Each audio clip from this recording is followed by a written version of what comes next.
Bharatiya Janata party 2014 से हिंदू की बात ना करते हुए मुसलमान मुसलमान मुसलमान मस्जिद मस्जिद मस्जिद क्यों कर रही है? क्यों कब्रों से क्या कहते हैं, क्यों कब्रों से औरंगजेब को निकाला जा रहा है, क्यों कब्र से बाबर को निकाला जाता है, क्यों कब्र से फिर बीरबल को नहीं निकाला जाता, क्यों जयचंद को निकाला नहीं जाता, क्यों फिर गौडसे को निकाला नहीं जाता? हमारी बहनों को टेस्ट में एंट्री नहीं है तो वक्फ बोर्ड में महिलाओं की एंट्री कैसे हो सकती है? पहले तो आप अपने धर्म को लेके आओ ना। हमारे हिंदू धर्म की महिलाओं को तो भाजपा और संघी के लोग समझते हैं कि कुचल के रखो, दबा के रखो। मुसलमानों की भलाई हो रही है इसमें, इस कारण ये कानून लाया गया। भलाई CNRC में भी हुई थी, मुसलमान प्रोटेस्ट में बैठा था और ये भारतीय जनता पार्टी के गुंडे गोलियां चला रहे थे। बात यह है कि यही चीज बोध गया में की जा रही है।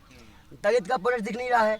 क्या कोई मंत्री भाजपा का मर गया है दिल्ली से बात नहीं कर सकता? मतलब टोटल मनुवाद इस दिल्ली में आ गया। क्या दलित का कोई स्थान नहीं है? हमारे आदिवासी का कोई स्थान नहीं है? नमाज नहीं पढ़ने देंगे, एक दिन होली आती है। तो ये दंगे की प्लानिंग बहुत पहले से है। ये आपके मंदिर पे चढ़ के अगर झंडा लगाएंगे और ये आपको परेशान करेंगे तो आप क्या करोगे? ये तो कुछ कर भी नहीं रहे हैं, आप इनकी टोपी उखाड़ ले रहे हैं। दलित, मुसलमान और पिछड़ा, इस बार नरेंद्र मोदी कमर तोड़ने जा रहा है बिहार।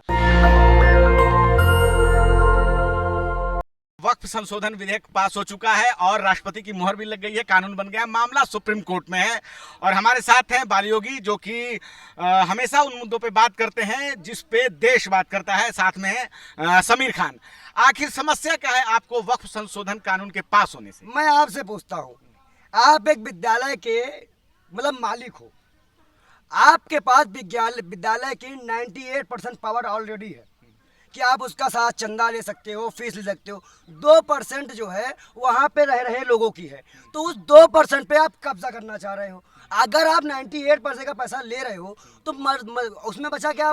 मदरसा, मैं तो नहीं हूँ, मस्जिद, मुसलमान खड़ा है देखिए सामने आपके, और आपके कब्रस्तान, इन तीनों की जमीन को कब्जा करने का प्लान और सरकार को उसको बेचने का प्लान है। और सबसे बड़ी बात यह है कि यही चीज बोध गया में की जा रही है। दलित का प्रोटेस्ट दिख नहीं रहा है। क्या कोई मंत्री भाजपा का मर गया है दिल्ली से बात नहीं कर सकता? क्या कोई नेता ऐसा नहीं है जो कहा कि उनकी समस्या सुन ले कि आप इतने दिन से भूखे प्यासे वहां पे क्यों बैठे हो? हम दोनों भाई बहुत गया जा रहे हैं उन दलित भाइयों के पास, क्योंकि हमारा भी दर्द है और इनका भी दर्द है। अगर हमारे राम मंदिर में हमारी बहनों को टेस्ट में एंट्री नहीं है तो वक्फ बोर्ड में महिलाओं की एंट्री कैसे हो सकती है? पहले तो आप अपने धर्म को लेके आओ ना। सही कैसा होगा? आप महिला को तो, हमारे हिंदू धर्म की महिलाओं को तो भाजपा और संघी के लोग समझते हैं कि कुचल के रखो, दबा के रखो। और इसीलिए प्रधानमंत्री के संसदीय क्षेत्र में इतने निर्भय लोग हो गए हैं कि 23 लड़कों ने 7 दिन तक अलग अलग जगह में एक महिला का बलात्कार कर दिया। और देश में वो तूफान नहीं है जो निर्भया कांड था। 7 लड़कों ने, 23 लड़कों ने, सोचे एक लड़की को 23 लड़कों ने बलात्कार किया।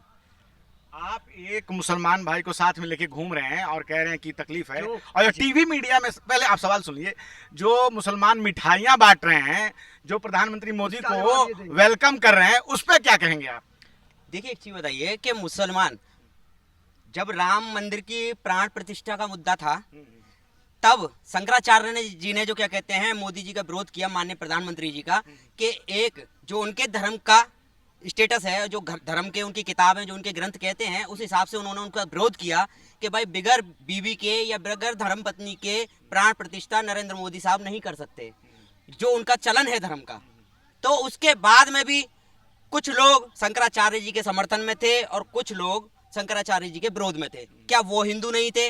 तो मुझे स्पष्ट किया जाए भाजपा द्वारा और हिंदुत्ववादी धर्म गुरुओं द्वारा कि असली हिंदू है कौन।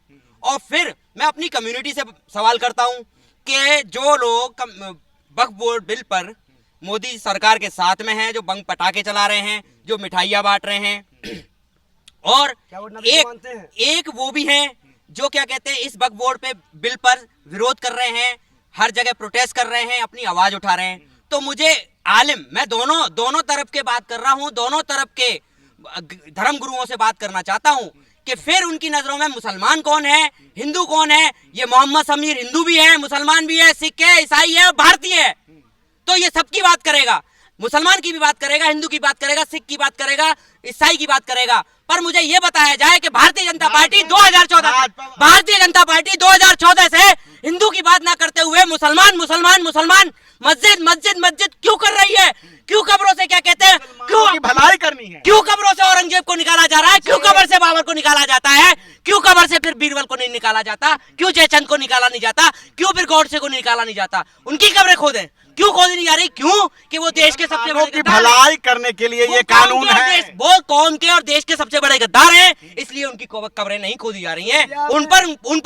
उन पर क्या कहते हैं, सर्वे नहीं होंगे। सर्वे क्या कहते हैं? आप वक्फ विधेयक पे बात करें, मुसलमानों की भलाई हो रही है इसमें, इस कारण ये कानून लाया गया। भलाई CNRC में भी हुई थी, मुसलमान प्रोटेस्ट में बैठा था और ये भारतीय जनता पार्टी के गुंडे गोलियां चला रहे थे।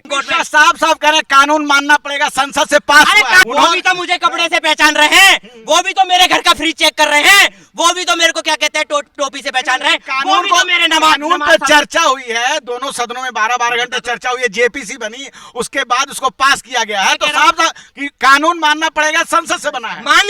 मानेंगे संवैधानिक तरीके से मानेंगे। ये नहीं कि 3 बजे तक आप संसद में बहस करते हो और सुबह उत्तर प्रदेश के बिजनौर के अंदर एक युवा की मौत हो जाती है, उसको कब्रिस्तान में दफन करने से पहले आप कब्रिस्तान को सीज कर देते हैं। रात 3 बजे पास होता है सुबह। सनातन धर्म में किसी के अंतिम यात्रा को रोकना या किसी के पार्थिव शरीर के साथ दुराचार करना बहुत बड़ा पाप और अपराध है, ये मनुवादी लोग कहते हैं। लेकिन अभी वाल्मीकि समाज के 100 को अंदर नहीं प्रवेश किया गया शमशान में। क्यों? और ये तब हुआ जब भाजपा की सरकार इस दिल्ली में आ गई, मतलब टोटल मनुवाद इस दिल्ली में आ गया। क्या दलित का कोई स्थान नहीं है? हमारे आदिवासी का कोई स्थान नहीं है? और आप बताइए, जिस जंगल का काटने का नाम कांग्रेस का लिया जा रहा है, उसका डिपार्टमेंट तो नरेंद्र मोदी के हाथ में आता है। जनता को सच क्यों नहीं बताते? और उन्होंने कटवाया। जब सुप्रीम कोर्ट का आदेश हो गया तो स्टेट गवर्नमेंट ने अपनी पुलिस लगाई। देखिए, इसके जरिए पेट्रोल डीजल बढ़ा दिया गया। 19 लाख करोड़ रुपया डूब गया, वो दब गया। और इससे पहले नमाज नहीं पढ़ने देंगे, एक दिन होली आती है। तो ये दंगे की प्लानिंग बहुत पहले से है। अगर मुसलमान, मैं आज बड़े दावे से, बड़ी जिम्मेदारी से एक बात कहना चाहता हूँ, अगर मुसलमान मोहम्मद समीर जैसा शांत ना होता ना, कब का हमारा देश कई हिस्सों में बढ़ चुका होता। और ये सच्चाई है हिंदुओं।